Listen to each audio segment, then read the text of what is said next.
Hi friends, कशा आहात सर्व? मजेत आहात ना? मजेतच असायला हवं.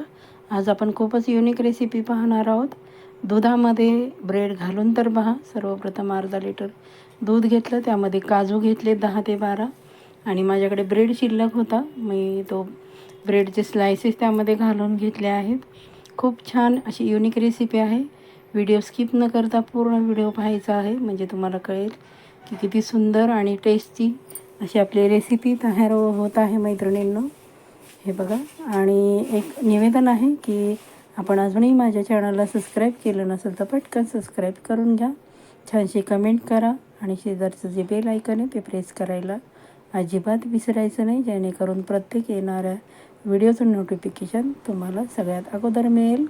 त्यानंतर आपण हळद घालून घेतली आहे बघा, आणि छान असं मिक्स करून घ्यायचं, थंड करून घेतलं आहे बघा. किती दाटसर झालं आहे आपलं मिश्रण. साखर तुम्ही तुमच्या आवडीप्रमाणे घालू शकता. मी येथे 3 चमचे साखर घातली आहे, कारण माझा ब्रेड आहे तो मिल्क ब्रेड आहे, त्यामुळं तो थोडासा गोडसर असतो. आपण बघू शकतो की जे काजू आहेत ते पण दुधामध्ये छान असे शिजले आहेत.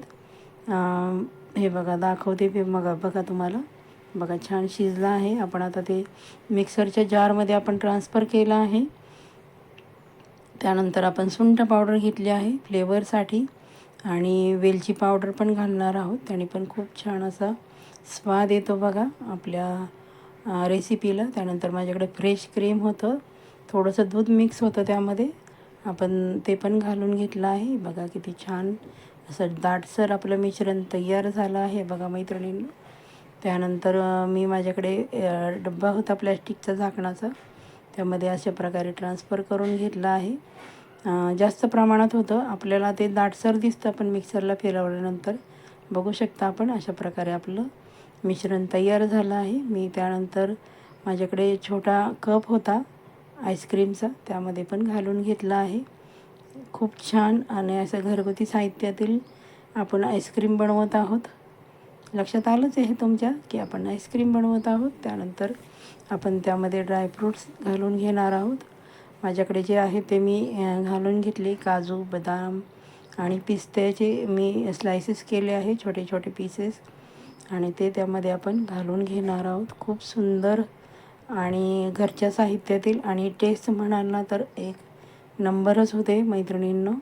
अशा प्रकारे आपण भरपूर काजू, बदाम, पिस्ते त्यामध्ये असे छान पसरून घालायचे, म्हणजे खाताना ते खूप छान लागतात आणि आईस्क्रीम खाल्ल्याचा खूप छान आनंद मिळतो. त्यानंतर बघा, सर्व मी काजू बदामचे पिस्ते पीसेस आहे ते त्यामध्ये घालून घेतले आहेत. आपण झाकण लावणार आहोत आणि 1 दिवस आणि 1 रात्र आपण फ्रीझरमध्ये ठेवणार आहोत.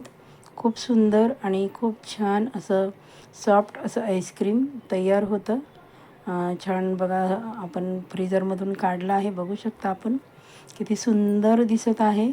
अगदी कमी पैशात आणि भरपूर आनंद देणारी रेसिपी आहे बघा मैत्रिणींनो. अवश्य अशा प्रकारे बनवून बघा.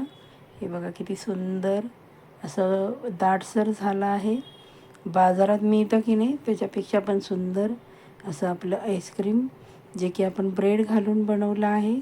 ना इथे आपण मिल्क पावडरचा वापर केला ना कंडेन्स मिल्कचा, तरी पण आपलं जे आईस्क्रीम आहे ते अप्रतिम झालं आहे मैत्रिणींनो. अवश्य अशा प्रकारे बनवून बघा, आणि बनवल्यानंतर कसं झालं ते मला सांगायला अजिबात विसरायचं नाही. एक नंबर अप्रतिम असं चवीचं ब्रेड तुमच्याकडे जो अवेलेबल असेल तो तुम्ही त्यामध्ये घालू शकता. मी मिल्क ब्रेड घातला आहे, त्यामुळं खूप छान अशा आईस्क्रीमला चव पण येते आणि छान होतं आईस्क्रीम. टेस्ट पण भारी लागते बघा त्याची. बघू शकता आपण किती छान झालं आहे आईस्क्रीम आपलं. अशा प्रकारे तुम्ही मुलांना घरातील साहित्यामध्ये बनवून ठेवू शकता. कधीही मुलं खाऊ शकतात, आनंद घेऊ शकतात. बाहेरचं खाण्यापेक्षा घरातील कधीही चांगलंच, आणि स्वच्छता महत्त्वाची, कारण बाहेरच्या साहित्यात तुम्हाला माहीत नसतं की किती अस्वच्छता असते. दुधाचा वापर कसा केला जातो आपल्याला ते माहीत नसतं. हे बघा किती छान असं आपलं दुधामध्ये ब्रेड घालून असं आईस्क्रीम तयार झालं आहे मैत्रिणींनो. बाजारातली चव काय म्हणाल, एवढी अप्रतिम अशी चव झाली आहे. हे बघा, आपला जो कप होता माझा आईस्क्रीमचा त्यामधलं पाणी हे पण. चला तर मग रेसिपी जरा जरी आवडली असेल तर एक छानशी कमेंट करा, हाईप करा आणि तुमच्या मित्रमैत्रिणींमध्ये शेअर करायला अजिबात विसरायचं नाही. आणि व्हिडिओ माझा कुठून पाहतात ते कमेंट करून सांगायचं, म्हणजे मला तुमचे आभार मानणे सोपे जाईल. चला तर मग स्वस्त रहा, मस्त रहा. आपली आणि आपल्या कुटुंबाची उन्हाळ्यामध्ये काळजी घ्या. बाहेर अजिबात जाऊ नका. भेटूयात पुढच्या रेसिपीमध्ये. Bye bye.